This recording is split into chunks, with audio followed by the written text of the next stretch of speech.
Have you ever wondered what really has a 1 in a million chance? Imagine a world teeming with possibilities, where each event, each occurrence holds a certain probability.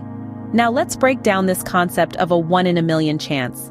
It may sound incredibly rare, but when you consider the sheer number of events taking place every single day across our vast world, it becomes less unlikely. Let's take a moment to understand the realm of statistical probability. It's like a giant cosmic lottery, where each event holds a unique ticket. And sometimes, just sometimes, that ticket number comes up as 1 in a million. But remember, 1 in a million doesn't mean it's impossible. It simply means that for every million opportunities, there's a chance that this one particular event could happen just once. It's a fascinating concept, isn't it? Now let's delve deeper into some real-life examples of 1 in a million chances. Think about winning the lottery, a classic 1 in a million chance, right? But is it really? Let's delve into the numbers. The odds of winning the lottery actually depend on the specific game and the number of tickets sold. For example, in a typical 6-number lottery where you choose 6 numbers from 1 to 49, the odds of winning are approximately 1 in 14 million. That's a whole lot more than 1 in a million, isn't it? Now let's put this into perspective. The chance of being struck by lightning in a given year is about 1 in 1 million. So you're 14 times more likely to be hit by a bolt from the blue than to hit the jackpot.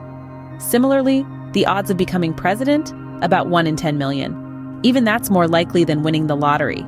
It's fascinating how our perception of probability can differ so vastly from the actual numbers, isn't it? So the next time you buy a lottery ticket, remember the odds. How about some unusual risks that fall under the 1 in a million category? Let's dive in. Have you ever worried about being struck by lightning? It can feel like a 1 in a million chance, and you'd be right. The odds of getting struck by lightning in a year are indeed about 1 in a million. What about experiencing a major earthquake? Depending on where you live, this could also be a 1 in a million chance.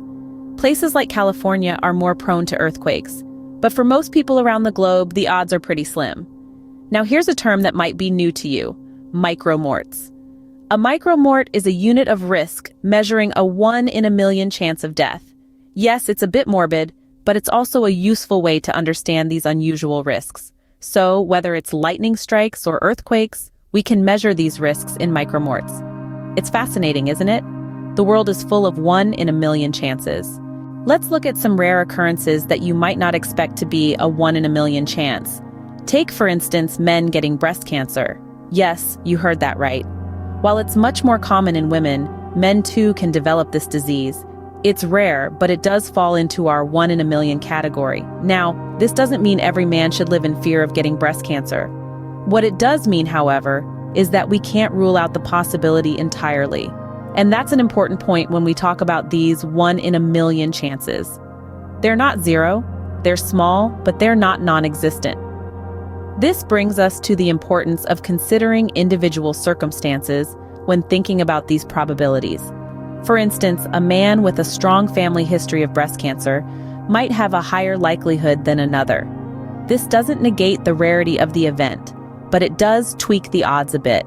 So, as we delve into these rare occurrences, remember this: they might be 1 in a million, but they're not impossible. Remember, a 1 in a million chance is still a chance. Isn't it fascinating to think about the world in terms of probabilities and chances? As we've seen, a 1 in a million chance isn't as rare as it might seem. From winning the lottery, to experiencing an earthquake, to even being struck by lightning, the odds may be more common than you'd think. We've also touched on the concept of micromorts, a measure that quantifies risk, showing us that the likelihood of certain events can greatly vary from person to person. And let's not forget those rare occurrences like men getting breast cancer, which, while unlikely, still have a statistical chance of happening. Understanding these probabilities not only makes life a bit more interesting, but also teaches us to appreciate the incredible diversity and unpredictability of our world. So the next time you hear 1 in a million, remember it's not just a figure of speech. It's a real, calculable probability. And who knows, you might just be that 1 in a million. If you enjoyed this video, please subscribe, like, share, and don't forget to leave your comments below. What 1 in a million chance event would you like us to explore next?